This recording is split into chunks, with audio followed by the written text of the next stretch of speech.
Di tengah sorak-sorai ratusan kerabat yang berkumpul di rumah besar keluarga di pinggiran Surabaya, ayah Andi berteriak lantang sambil menunjuk Otto di layar ponsel, "Kau penyimpang. Lelaki seperti kau tidak pantas hidup di sini." Andi berdiri membeku, tangannya gemetar memegang gelas yang hampir jatuh, sementara ibu dan adik-adiknya menunduk malu di antara tamu yang mulai berbisik-bisik. Malam itu adalah pesta pertunangan adik perempuannya, seharusnya hari bahagia, tapi rahasia yang Andi simpan bertahun-tahun akhirnya meledak karena sepupu yang iri mengirimkan bukti chat mesra dengan Rama ke grup keluarga. Andi berusia 27 tahun, lahir dan besar di kampung halaman Jawa Timur yang masih kental adatnya. Sejak kecil ia selalu merasa berbeda, tapi baru di tahun kuliah di Universitas Airlangga ia mengerti bahwa ia mencintai laki-laki. Rama, teman sekelasnya yang kini bekerja sebagai guru di Jakarta, adalah orang pertama yang membuat hatinya berdegup kencang tanpa rasa bersalah. Mereka bertemu diam-diam selama 5 tahun, saling mendukung melalui ide cal malam hari, tapi tidak pernah berani terbuka di depan keluarga.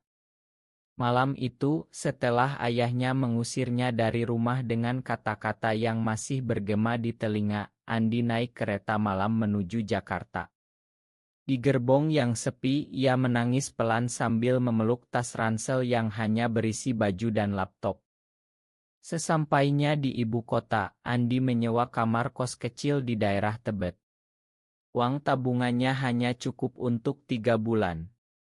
Ia melamar kerja sebagai desainer grafis di perusahaan startup kecil, tapi setiap malam ia terbangun karena mimpi buruk tentang wajah ayahnya yang penuh kecewa. "Apa salahku mencintai seseorang?" gumamnya pada cermin kamar mandi yang retak. Rama datang menjemputnya di stasiun, memeluknya lama di parkiran tanpa kata. "Kita akan lewati ini bersama," bisik Rama. Tapi Andi tahu, di Indonesia yang masih banyak yang menganggap orientasi seksual sebagai dosa besar, perjalanan mereka baru saja dimulai. Hari-hari pertama di Jakarta penuh perjuangan. Andi bekerja dari pagi sampai malam, belajar coding sendiri agar bisa naik jabatan. Ia bergabung dengan komunitas kecil pekerja kreatif yang ramah, tapi selalu waspada jangan sampai rahasianya bocor lagi. Suatu sore, saat makan siang di warung soto dekat kantor, ia bertemu dengan Budi, rekan kerja yang ternyata juga memiliki teman dekat sesama jenis. Budi menjadi teman curhat pertama Andi di kota baru. "Di sini lebih mudah bernapas, tapi tetap harus hati-hati," kata Budi sambil tersenyum pahit. Andi mulai merasa ada harapan kecil. Namun tekanan dari keluarga tidak berhenti. Ibu menelepon hampir setiap minggu, menangis meminta Andi pulang dan memperbaiki diri dengan menikah. Ayah tidak mau bicara sama sekali. Andi merasa seperti terbelah dua, satu sisi ingin memeluk keluarganya, sisi lain ingin hidup jujur dengan diri sendiri. Rama selalu ada, mengirimkan makanan saat Andi lembur, memeluknya saat ia menangis. Cinta mereka tumbuh lebih dalam di tengah badai, tapi Andi tahu untuk bertahan ia harus membuktikan sesuatu pada dirinya sendiri. Ia mulai menyusun ide bisnis, aplikasi pendidikan online yang menghubungkan guru desa dengan murid di daerah terpencil, sesuatu yang lahir dari pengalaman Rama mengajar di sekolah pinggiran. Malam-malam Andi begadang coding, Rama duduk di sebelahnya membacakan buku motivasi. "Kau bukan penyimpang, kau hanya mencintai dengan cara yang berbeda," kata Rama suatu malam. Kata-kata itu menjadi bahan bakar bagi Andi.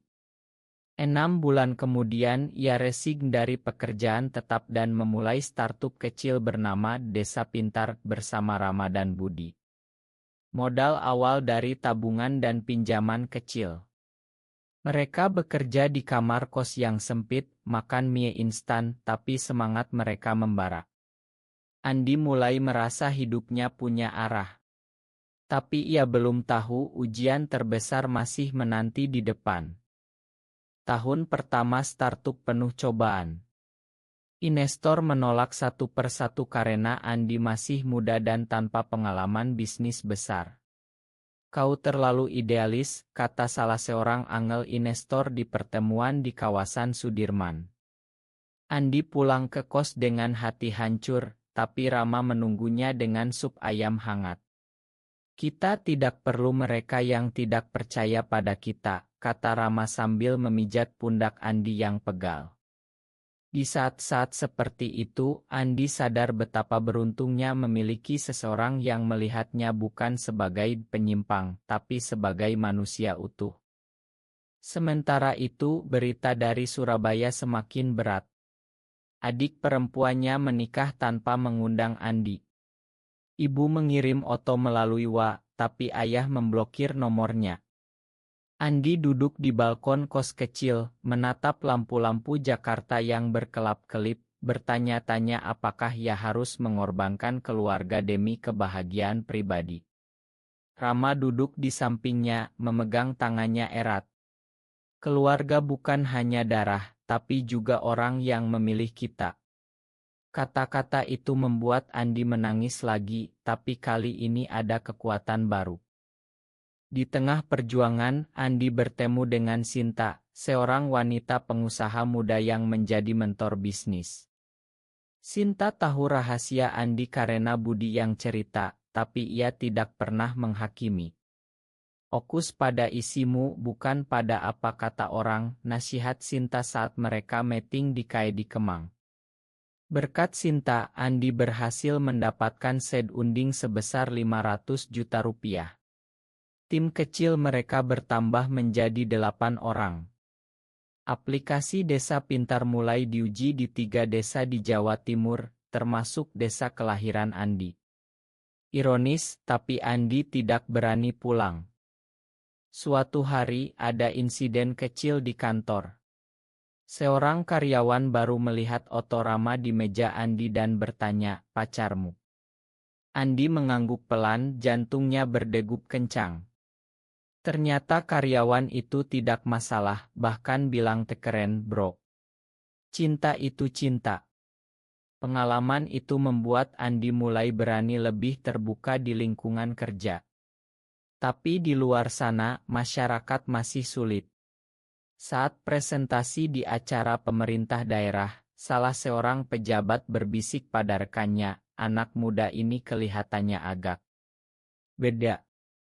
Andi mendengarnya, tapi ia hanya tersenyum dan melanjutkan presentasi dengan lebih percaya diri. Hubungan dengan Rama semakin kuat. Mereka pindah ke apartemen kecil di daerah Cilandak, berbagi biaya, berbagi mimpi. Malam-malam mereka duduk di teras, membicarakan masa depan, mungkin suatu hari bisa menikah secara sederhana di negara yang lebih terbuka, atau setidaknya hidup tenang tanpa takut. Tapi Andi masih sering merasa bersalah terhadap keluarga. Ia mengirim uang bulanan secara diam-diam ke ibu melalui adiknya. "Ini dari Andi," tulis adiknya. Ibu tidak pernah balas, tapi uangnya diterima. Startup mulai berkembang.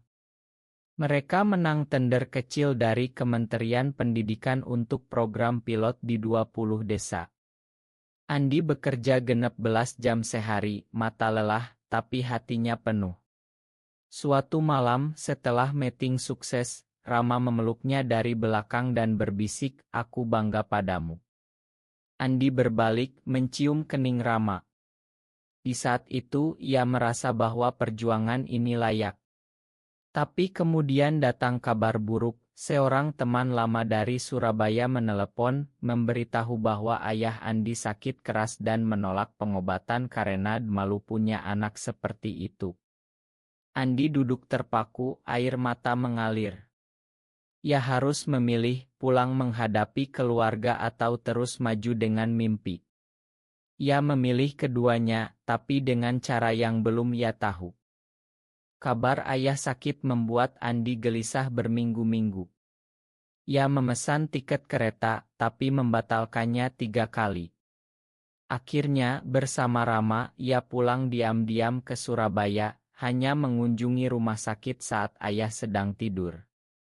Dari balik kaca icu, Andi melihat ayahnya yang dulu tegar kini terbaring lemah. Ibu menangis saat melihat Andi memeluknya erat. "Pulanglah, nak. Ayahmu butuh kau." Tapi saat ayah bangun dan melihat Andi, ia memalingkan muka. "Pergi. Aku tidak punya anak seperti kau." Kata-kata itu seperti pisau. Andi keluar dari rumah sakit dengan hati hancur. Rama memegang tangannya sepanjang jalan kembali ke stasiun. Kembali ke Jakarta, Andi semakin giat bekerja. Desa Pintar kini memiliki 50,000 pengguna aktif. Mereka berhasil mengumpulkan data bahwa aplikasi itu meningkatkan nilai ujian siswa desa hingga 40%. Berita itu sampai ke media nasional. Andi diundang wawancara di salah satu stasiun swasta. Di depan kamera, saat ditanya tentang motivasi, ia menjawab, "Saya ingin setiap anak di desa punya kesempatan sama, meski saya sendiri pernah merasa tidak diterima di tempat sendiri." Jawaban itu ambigu, tapi orang-orang terdekat tahu maksudnya. Tapi sukses membawa iri. Seorang investor lama yang pernah menolak mereka kini mendekati Budi, mencoba membeli saham dengan harga murah sambil menyebarkan rumor bahwa Andi tidak stabil. Budi menolak, tapi rumor itu menyebar di kalangan startup Jakarta. Andi kehilangan 2 klien potensial. Di saat krisis itu, Rama sakit demam tinggi karena kelelahan. Andi merawatnya sepanjang malam, membersihkan keringat, memasak bubur. "Kau selalu ada untukku, sekarang giliranku," bisik Andi. Pengalaman itu mengajarkan Andi arti pengorbanan sejati. Saat perusahaan hampir bangkrut karena kekurangan dana, Andi bertemu dengan seorang filantropis besar di acara networking. Pria paruh baya itu, Pak Hasan, mendengar cerita Andi tentang desa dan pendidikan. "Anak muda, saya lihat kau punya api yang berbeda," kata Pak Hasan. Ia menyuntikkan dana 2 miliar rupiah tanpa syarat banyak. Dengan modal itu, Desa Pintar berkembang pesat, merekrut tim developer lebih besar, membuka cabang di Bandung dan Yogyakarta. Andi mulai diundang ke seminar nasional sebagai pembicara muda. Namun di tengah keberhasilan ada pengkhianatan. Sinta, mentor yang Andi percaya, ternyata diam-diam menjual data internal ke kompetitor karena tawaran gaji lebih tinggi. Andi merasa dikhianati lagi, seperti saat sepupunya dulu. Ia duduk di ruang rapat kosong menangis sendirian. Rama datang memeluknya. "Kau belajar dari setiap luka, itu yang membuatmu kuat." Andi bangkit, memutuskan untuk tidak menuntut Sinta, tapi fokus membangun sistem keamanan lebih baik. Pengalaman itu membuatnya lebih bijaksana dalam memilih orang. Keluarga mulai mendengar kabar sukses Andi dari berita. Adiknya menelepon, "Kak, ayah lihat beritamu ia diam saja, tapi aku lihat matanya berkaca-kaca." Andi tersenyum pahit. Prestasi mulai bicara, tapi luka masih dalam. Ia memutuskan untuk tidak memaksa, biarkan waktu yang bekerja. Di akhir tahun kedua, Desa Pintar memenangkan penghargaan startup terbaik kategori pendidikan dari Kementerian Kominfo. Andi berdiri di panggung, menerima piala, tapi di benaknya ada ayah dan ibu yang tidak hadir. Rama duduk di barisan depan, tersenyum bangga. Malam itu, mereka merayakan berdua di apartemen, makan nasi goreng pinggir jalan, tertawa sampai larut. Andi merasa, meski dunia belum sepenuhnya menerima, ia sudah mulai menerima dirinya sendiri. Tahun ketiga menjadi titik balik. Desa Pintar kini melayani 200,000 siswa di seluruh Indonesia, bermitra dengan 15 provinsi. Andi diundang ke Istana Negara untuk presentasi di depan Presiden. Saat beroto bersama, ia merasa mimpi masa kecilnya yang dulu dianggap aneh kini menjadi kekuatan. Tapi di balik sorotan ada tekanan baru. Beberapa media mulai menyelidiki kehidupan pribadi Andi. Sebuah tabloid online memuat artikel pengusaha muda sukses tapi masih single. Andi tersenyum baca itu karena ia tahu ia tidak single, hanya tidak bisa terbuka sepenuhnya. Rama semakin aktif mendukung bahkan ikut mengajar online melalui aplikasi mereka. Hubungan mereka diuji saat Rama ditawari pekerjaan tetap di sekolah internasional di Singapura. Aku tidak mau pergi tanpamu, kata Rama. Andi memeluknya, kita bangun ini bersama, di sini. Mereka memilih tetap di Indonesia, meski tahu risikonya.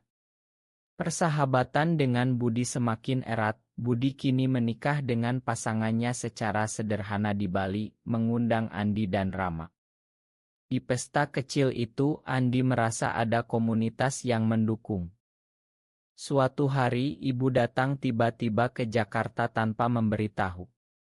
Ia menangis di pelukan Andi di apartemen. Ayahmu mulai sering bicara tentangmu setelah lihat berita.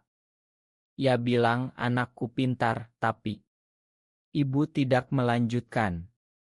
Andi memasakkan masakan kesukaan ibu, mereka ngobrol sampai pagi.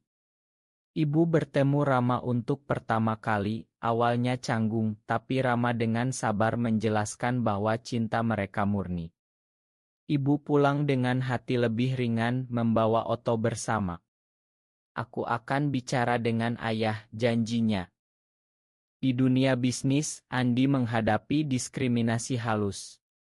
Di satu pertemuan investor, seorang direktur bank berkata, kau masih muda, sebaiknya cari istri dulu biar kelihatan stabil. Andi menjawab tenang, stabilitas saya bukan dari status pernikahan, tapi dari hasil kerja saya. Ia keluar dari ruangan dengan kontrak yang tetap didapat. Pengalaman itu membuatnya semakin yakin bahwa prestasi adalah senjata terbaik. Ia mulai aktif di orum-orum pemuda, berbicara tentang inklusitas tanpa menyebut orientasi secara langsung, tapi orang mengerti. Startup berkembang ke level baru, mereka mendapatkan pendanaan serib sebesar 10 miliar. Andi membeli rumah kecil di pinggiran Jakarta untuk Ramadan dirinya, tempat mereka bisa menanam pohon bersama di halaman. Malam pertama di rumah baru, mereka duduk di teras, memandang bintang. Dulu aku takut dunia akan hancur jika rahasia terbongkar, kata Andi. Sekarang aku tahu dunia tidak hancur, justru aku yang tumbuh. Rama mencium pipinya lembut. Cinta mereka bukan lagi rahasia yang menyakitkan, tapi kekuatan yang membangun. Tapi ada konflik baru, adik laki-laki Andi datang ke Jakarta, marah karena merasa Andi meninggalkan keluarga. Kakak bikin malu kami di kampung, teriaknya. Andi mendengarkan, lalu menjelaskan perjalanannya tanpa membela diri berlebihan. Adiknya pulang dengan pikiran yang mulai terbuka setelah melihat kantor startup yang ramai dan anak-anak desa yang senang belajar lewat aplikasi. Perubahan kecil demi kecil mulai terjadi. Andi belajar bahwa mengubah pikiran orang butuh waktu dan contoh nyata, bukan debat. Tahun keempat, Desa Pintar dinominasikan untuk penghargaan internasional di Singapura. Andi terbang bersama tim, Rama ikut sebagai pendamping.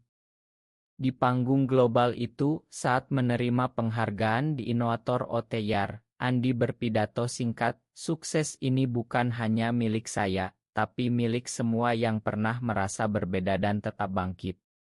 Video pidato itu viral di Indonesia, jutaan views. Di Surabaya, ayah Andi menontonnya diam-diam, lalu menelepon ibu anak kita. Hebat, kata pertama setelah bertahun-tahun. Kembali ke tanah air, Andi diundang ke acara besar di Surabaya, Konferensi Pendidikan Nasional. Ia tahu ayah dan ibu akan hadir sebagai tamu kehormatan karena ayah adalah pensiunan guru. Malam sebelum acara, Andi gelisah. Rama memeluknya, apapun yang terjadi aku di belakangmu. Di hari saat Andi naik panggung sebagai pembicara utama, ia melihat ayah di barisan depan.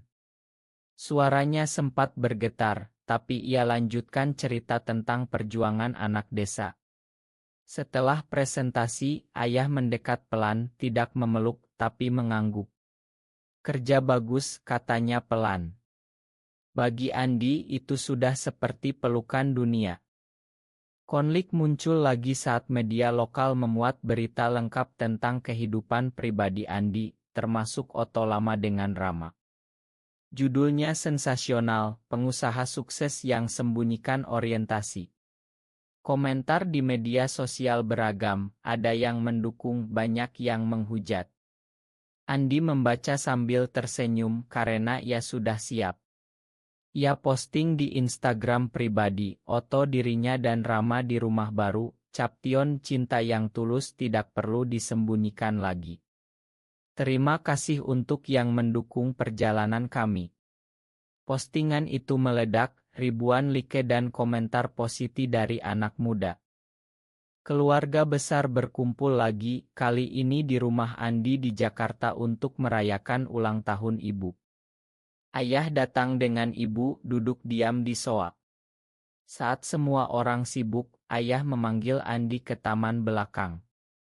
Dulu aku marah karena takut kau menderita, kata ayah dengan suara serak. Tapi lihat kau sekarang. Mungkin aku yang salah paham. Andi menangis, memeluk ayah untuk pertama kali setelah 5 tahun. Bukan rekonsiliasi sempurna, tapi langkah besar. Rama ikut bergabung dan untuk pertama kali ayah mengulurkan tangan ke Rama. Bisnis terus maju. Andi membuka sekolah coding gratis untuk anak-anak dari keluarga kurang mampu, termasuk anak-anak yang seperti dirinya dulu, yang merasa berbeda. Ia sering berbicara di sekolah-sekolah, menceritakan perjalanannya tanpa memaksa. Jadilah diri sendiri, tapi dengan kerja keras, pesannya. Rama membuka kelas seni untuk anak desa. Mereka menjadi pasangan yang saling mengisi, saling menguatkan. Teman-teman lama dari Surabaya mulai datang berkunjung, membawa ma dari sepupu yang dulu membongkar rahasia. Puncak perjalanan terjadi di malam penghargaan nasional pengusaha muda inspiratif di Jakarta Convention Center. Ribuan tamu hadir, termasuk keluarga besar Andi yang datang lengkap. Saat memanggil namanya, Andi naik panggung dengan jas hitam rapi, Rama duduk di barisan keluarga.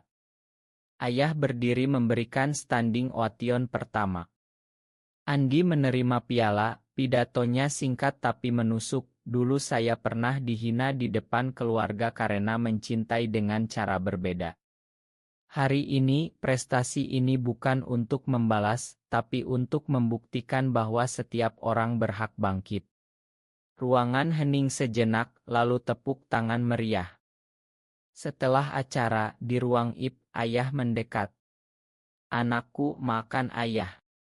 Kata-kata dulu itu sekarang tidak ada artinya lagi. Andi memeluk ayah lama, air mata jatuh. Ibu, adik-adik, semua ikut memeluk.